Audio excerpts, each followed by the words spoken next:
Inflation is the substance increase in the general price. जब किसी का जनरल प्राइस इंक्रीज होता है, किसी गुड्स एंड सर्विसेज का एक आपके प्राइजेज इंक्रीज हो रहे हैं, तो उसे क्या कहते हैं, इन्फ्लेशन। और ये एक टाइम पीरियड के बाद होता है, और इसमें क्या होता है, डिक्लाइन हो जाती है आपकी purchasing power.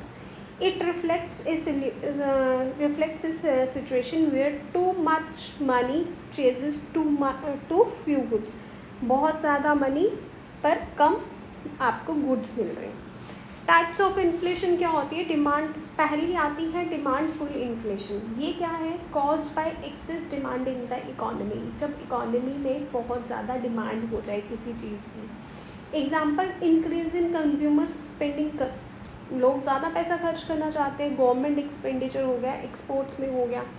Cost pushed inflation क्या होती है, caused by rising production cost, किसी की rising production cost like wages, fuel, raw materials leads to an increase in final product prices. अब देखो, तेल के प्राइसेस बढ़ जाएंगे तो क्या होगा, अगर हमारा पेट्रोल डीजल बढ़ जाएगा तो जो हमारे तक चीज़ें पहुंचती है एक स्टेट से दूसरी स्टेट तक, ऑटोमेटिकली उसका भी प्राइस बढ़ जाएगा।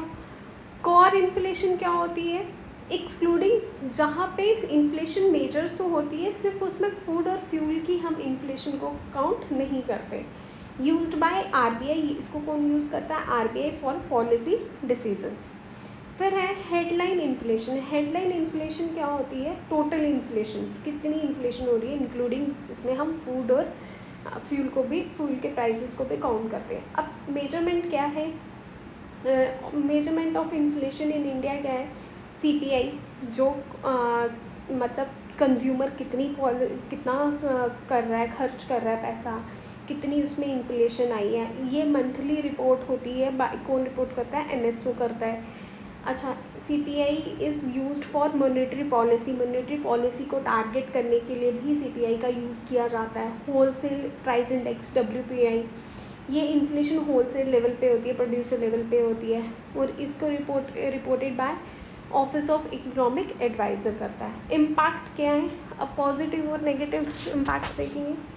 ये इनकरेज करता है इन्वेस्टमेंट को, रिड्यूस करता है परचेजिंग पावर को, रिड्यूस रियल वैल्यू ऑफ डेप्थ की वैल्यू को भी कम करता है, hurt savers and fixed income groups को। माइल्ड इन्फ्लेशन कैन बूस्ट, थोड़ी सी इन्फ्लेशन जो है वो होना भी ज़रूरी है, जो हमारी ग्रोथ अच्छी हो रही है उसको भी शो करता है।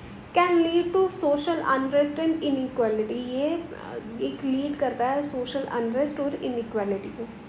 अब कौन मेजर करता है, कंट्रोल कौन करता है, मॉनेटरी पॉलिसी आरबीआई, जिसके अंदर repo rate, reverse repo rate, open market operations क्या होती है, इन्फ्लेशन टारगेटिंग कौन करता है, RBI aims to keep CPI. RBI का टारगेट है कि कंज्यूमर प्राइस इंडेक्स को वो 4% या फिर +- 2% के बीच में ही रखें, इससे ऊपर ना जाए।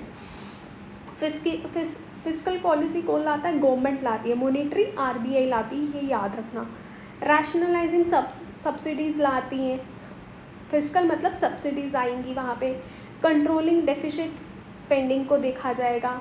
सप्लाई साइड मेजर्स में क्या आएगा, इम्प्रूविंग लॉजिस्टिक स्टोरेज के बारे में, increasing agriculture productivity, importer export regulations के बारे में ये आई। अब हमने आज जैसे इन्फ्लेशन किया, हमारा नेक्स्ट टॉपिक क्या होगा, डिफ्लेशन क्या होती है। फिर हम इसमें पढ़ेंगे monetary policy, repo rate, reverse repo rate, open market operations, inflation targeting, fiscal policy क्या होती है, ठीक है। इसमें जैसे मॉनेटरी पॉलिसी क्या होती है, इन सब के बारे में, ये तो हमने किसके बारे में पढ़ा, आज छोटा सा टॉपिक था इन्फ्लेशन। Thank you.